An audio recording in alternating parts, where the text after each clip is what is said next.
à Paris. Le roi Louis XVIII a quitté le trône et la capitale en toute hâte. Mais l'Europe n'accepte pas le retour de Napoléon. Tous les souverains reforment une coalition contre la France. Napoléon les devance et entre avec son armée en Belgique. Son objectif, battre séparément les Prussiens puis les Anglais, ce qui fera sans doute hésiter les autres pays, en particulier les Autrichiens et les Russes. Les Français battent les Prussiens à Ligny le 16 juin 1815, mais 2 jours plus tard, à Waterloo, près de Bruxelles, Napoléon doit affronter les Anglais de Wellington. Et en fin d'après-midi, les Prussiens de Blücher arrivent sur le champ de bataille et changent le destin du monde. Napoléon est battu. Ah, file à gauche! Marche!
Bonaparte, je suis chargé de vous communiquer les instructions de mon gouvernement, destinées à assurer votre garde dans les conditions de sûreté absolue, tout en témoignant à votre égard de la plus grande indulgence, toutes les fois où un tel comportement ne serait pas en opposition avec cette nécessité.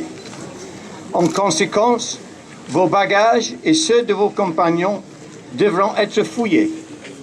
De plus, et afin de prévenir tout risque d'évasion, l'argent, les titres négociables, les pierres précieuses et autres objets de valeur, à l'exception de la vaisselle et de l'argenterie, seront saisis. Pour la même raison, les armes trouvées en possession des Français devront être remises aux autorités britanniques. Si, malgré ces précautions, le prisonnier tentait de s'enfuir, elle s'exposerait ainsi que tous ceux qui auraient commis l'imprudence de les aider dans cette coupable imprudence et c'est coupable un emprisonnement rigoureux. Enfin, le règlement prévoit que toute lettre adressée ou reçue par le proscrit ou un membre de sa suite devrait passer par mes mains. et ultérieurement par celui qui sera appellément remplacé comme gouverneur de Sainte-Hélène. Monsieur, je proteste solennellement à la face du ciel et des hommes contre la violence qui m'est faite et contre la violation de mes droits les plus sacrés en disposant par la force de ma personne et de ma liberté. Je suis venu librement sur le Bellérophon. Je ne suis point prisonnier. Je suis l'hôte de l'Angleterre. J'y suis venu qu'à l'instigation même du capitaine qui, après avoir des ordres de son gouvernement et de me recevoir et de me conduire en Angleterre avec ma suite, si cela m'était agréable. Je me suis présenté de bonne foi pour vous mettre sous la protection des lois de l'Angleterre. Aussitôt assis au bord du Bellérophon, je fus sur le foyer du peuple britannique. Si le gouvernement, en donnant des ordres au capitaine du Bellérophon de me recevoir ainsi, de ma suite, n'a voulu que me tendre une embûche, il a forfait à l'honneur et flétri son pavillon. Si cet acte se consommait, ce serait en vain que les Anglais pourraient parler à l'Europe de leur loyauté, de leurs lois et de leur liberté. La foi britannique, je trouverais perdue dans l'hospitalité du Bellérophon. J'en appelle à l'histoire. Elle dira qu'un ennemi qui fit 20 ans de guerre au peuple anglais vint librement, dans son infortune, chercher un asile sous ses lois. Quelle preuve plus éclatante pouvait-il donner de son estime et de sa confiance? Mais comment répond-on en Angleterre à une telle magnanimité? On feignit de me tendre la main hospitalière à cet ennemi et, quand il se fut livré de bonne foi, on l'immola. Vive l'empereur!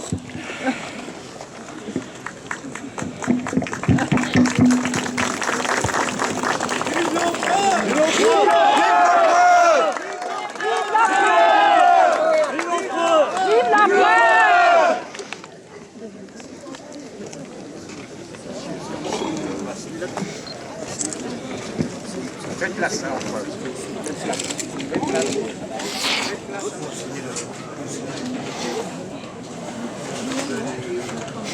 Vous avez tué la destruction de l'Angleterre.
C'est le... les deux. Et après, il y a le petit rapport.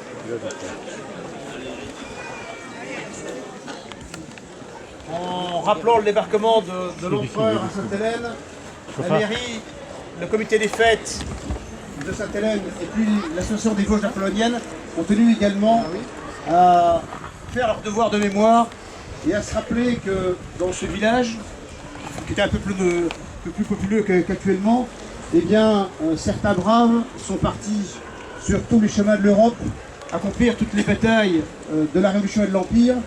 Nous avons décidé de leur rendre hommage à 19 enfants du pays, 19 enfants de Sainte-Hélène qui, en 1857, c'est-à-dire 42 ans après Waterloo, 42 ans après le débarquement de Napoléon sur la vraie île de Sainte-Hélène, eh bien, 19 braves habitants du village qui ont reçu la médaille de Sainte-Hélène. Alors un tout petit mot sur cette médaille, très rapide. Pour ceux qui veulent en savoir plus, je vous donne rendez-vous demain à 17h pour une conférence plus complète sur ce qu'était cette médaille et la description de ses habitants. La médaille de Sainte-Hélène, c'est tout simplement un geste qui a été rendu par la France, par le Second Empire, par Napoléon III, à tous les survivants, à tous les soldats, quels que soient leurs états de service, quel que soit leur grade, quelle que soit leur campagne, à tous ces soldats qui étaient encore vivants 42 ans après les faits. Et la commune de Sainte-Hélène peut s'enorgueillir d'avoir 19 de ses enfants qui, en 1857, en plein Second Empire, ont reçu cette médaille de Sainte-Hélène. Donc Madame le maire de Sainte-Hélène va vous lire la liste, les noms de ces 19 habitants qui, pour la plupart, ont encore de la descendance. Et donc on tenait vraiment à rendre hommage à tous ces soldats qui, sous la Révolution et sous l'Empire, c'est-à-dire sous 25 ans, eh bien, ont défendu leur patrie. Je vous remercie. Peloton, portez, armes. Présentez, armes.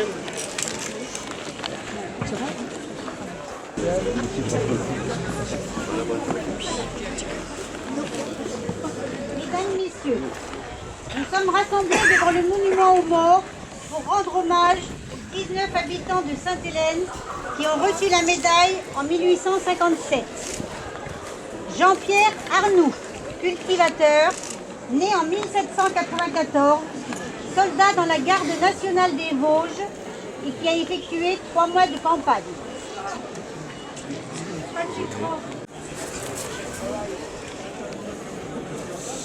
Jean-Baptiste Bresson, laboureur, né en 1785, caporal 9e de ligne, campagne en Allemagne et en Espagne pendant 10 ans.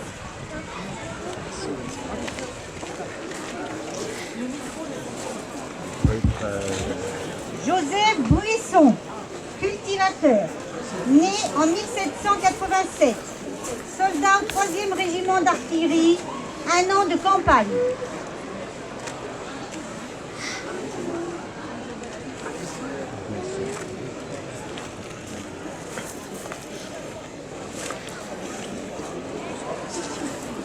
Jean-Baptiste Coltin, cantonnier, né en 1793, soldat dans la garde nationale des Vosges, 3 mois de campagne.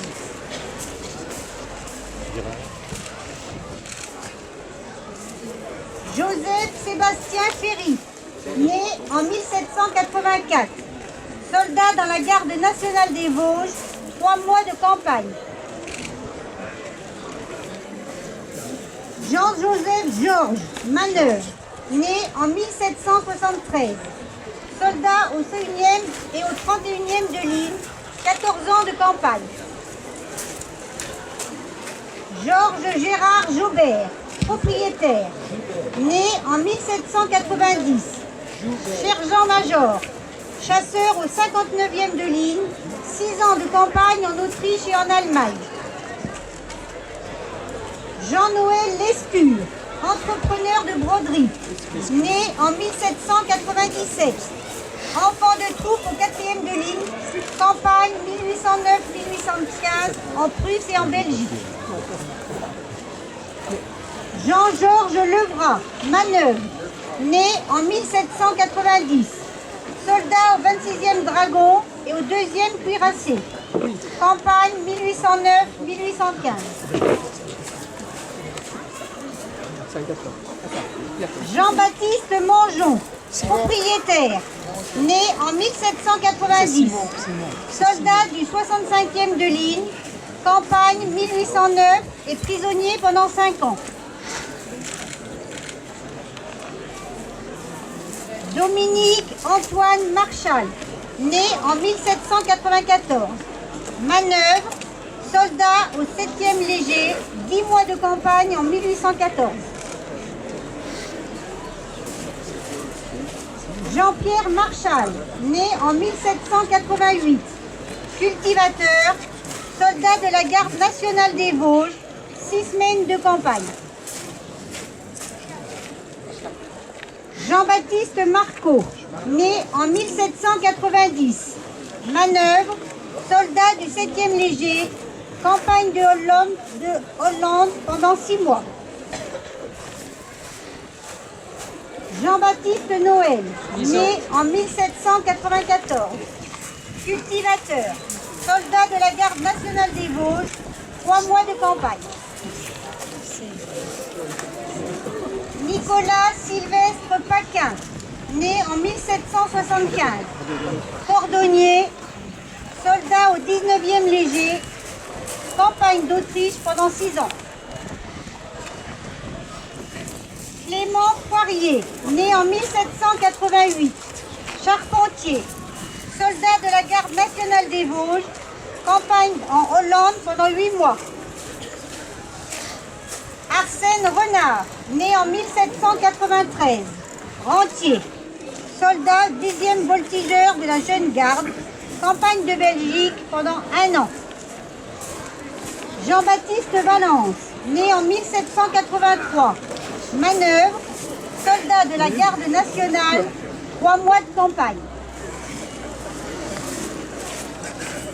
Georges Viria, né en 1785, manœuvre, soldat du 7e léger, 8 mois de campagne en Hollande.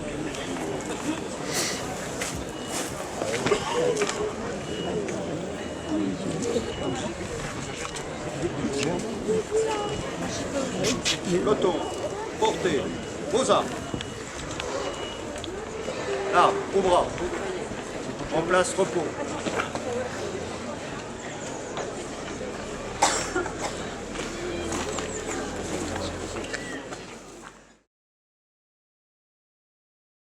Peloton, garde à vous, peloton. Portez armes. Présentez armes.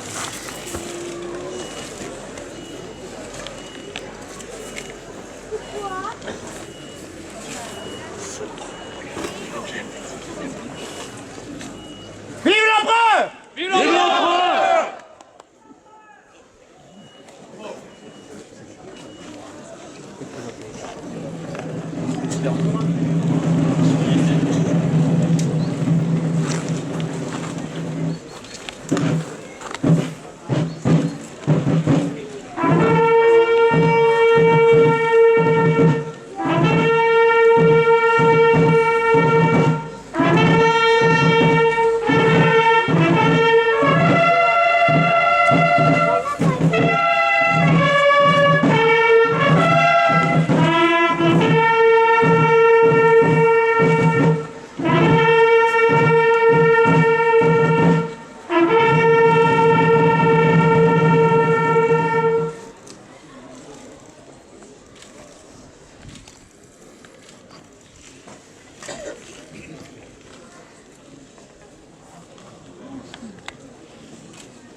Peloton, portez vos armes.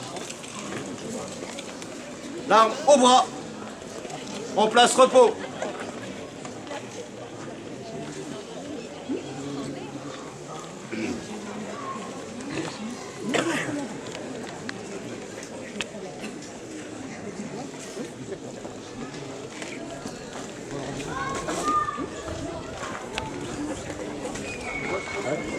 Il n'est pas éteint? Non, je te montre s'il n'est pas éteint.